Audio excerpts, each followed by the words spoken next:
Hello students, we are learning about the tokens and I think you all understood what is the token once we revise these, and today we will learn about the operator. First we will revise it. The smallest individual unit in a program is known as token. So the very smallest unit, each unit is individual and smallest, which is complete on our cell. So we we have different types of tokens. These are the keywords, identifier, literal, operator, punctuators. So these all are comes under the tokens.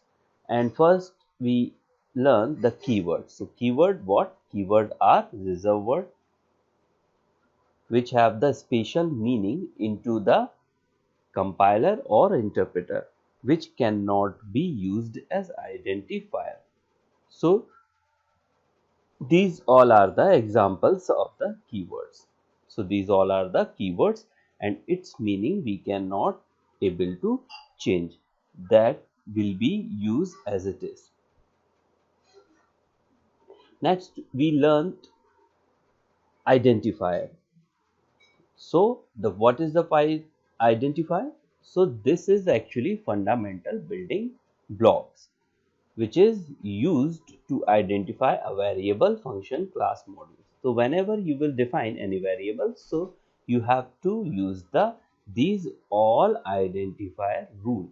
So whenever a user will define any variable name, so that have to use the identifier rule. If your variable will follow the identifier rule, so it can able to store any types of value. Otherwise the compiler or interpreter will be execute some errors. So these all are the examples of the valid identifier, and these all are the invalid identifier. If we use it, so what happened? The interpreter will be execute some errors. So we not able to execute the our program. Clear? Now next we learned literal.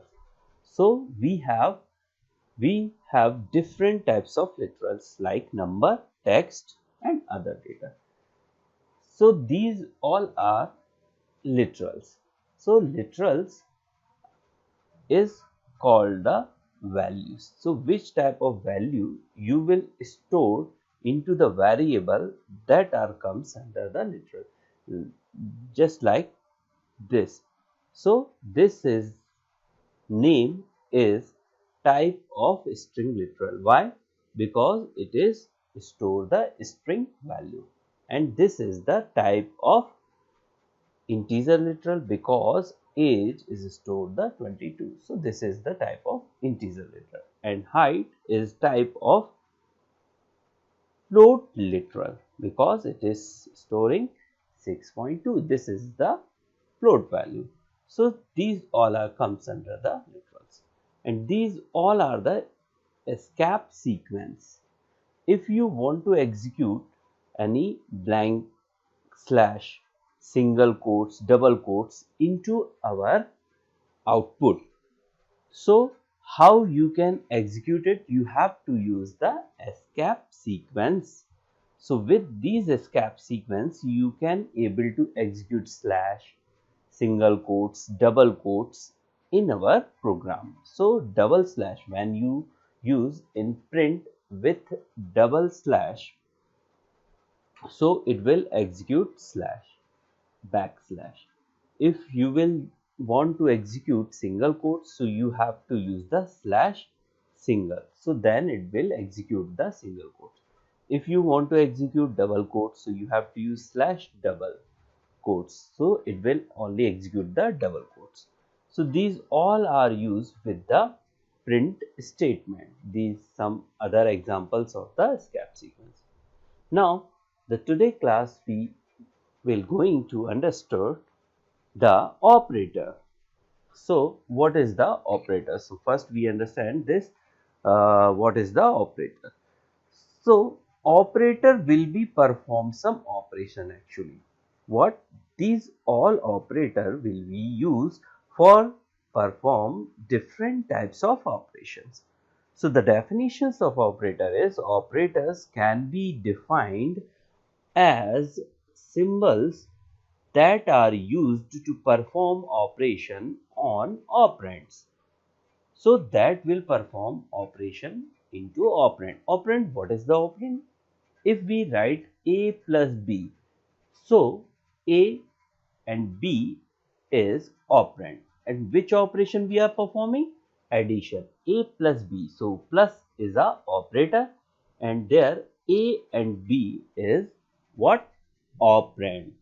So I think you all understood what is the operator. So operators can be defined as the symbols that are used to perform operations on operands. So that definition you will note down. How many types of operator? The next question is how many types of operator? So we have different types of operator like arithmetic operators. So what is the purpose of arithmetic operator? Arithmetic operator will be perform arithmetic operation. Next, relational operator, assignment operators, logical operators, bitwise operator, membership operator, and identity operators. So we have 7 types of operator. So these all operator will perform some specific operation purpose. Clear? So now we will learn it one by one. So first we going to understand arithmetic operator. So first you note down the definitions of operator. This is the definitions of our operator and you write the types of operator. These 7 types operator we have in Python. So note down these all 7 operators. So first we going to understand the arithmetic operators.